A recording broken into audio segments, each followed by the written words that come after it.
ବଙ୍ଗୋପସାଗରରେ ସୃଷ୍ଟି ହେଲା ଲଘୁଚାପ। ଆଜି 8ଟି ଜିଲ୍ଲାରେ ଘଡ଼ଘଡ଼ି ସହ ପ୍ରବଳ ବର୍ଷା ସମ୍ଭାବନା। ୟେଲୋ ୱାର୍ଣ୍ଣିଂ ଜାରି। ତେବେ କ'ଣ ରହିଛି ସମ୍ପୂର୍ଣ୍ଣ ଅପଡେଟ୍ ଆସନ୍ତୁ ଜାଣିବା।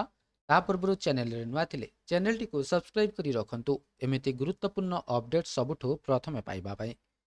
ବଙ୍ଗୋପସାଗରରେ ସୃଷ୍ଟି ହୋଇଛି ଲଘୁଚାପ।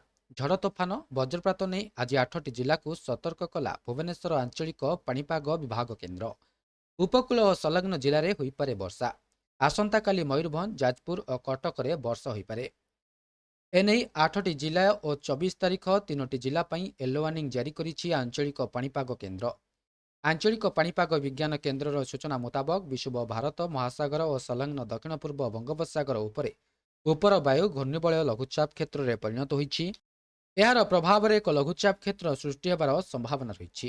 ଏହା ପଶ୍ଚିମ ଉତ୍ତର ପଶ୍ଚିମ ଦିଗକୁ ଗତି କରି ଅଧିକ ସ୍ପଷ୍ଟ ହେବ। ଏହାର ପ୍ରଭାବରେ ମାଲକାନଗିରି, କୋରାପୁଟ, ନବରଙ୍ଗପୁର, କଳାହାଣ୍ଡି, ମୟୂରଭଞ୍ଜ, କେନ୍ଦୁଝର, ବାଲେଶ୍ୱର ଓ ଭଦ୍ରକ ଜିଲ୍ଲାରେ ବିଜୁଳି ଘଡ଼ଘଡ଼ି ସହ 30ରୁ 40 କିଲୋମିଟର ବେଗରେ ପବନ ବହିବାର ସମ୍ଭାବନା ରହିଛି। ଏଣୁ ଏହିସବୁ ଜିଲ୍ଲା ପାଇଁ ପାଣିପାଗ କେନ୍ଦ୍ର ପକ୍ଷରୁ ୟେଲୋ ୱାର୍ଣ୍ଣିଂ ଜାରି ହୋଇଛି।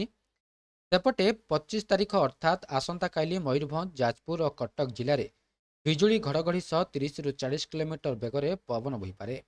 ଏହିସବୁ ଜିଲ୍ଲା ପାଇଁ ମଧ୍ୟ ୟେଲୋ ୱାର୍ଣ୍ଣିଂ ଜାରି ହୋଇଛି।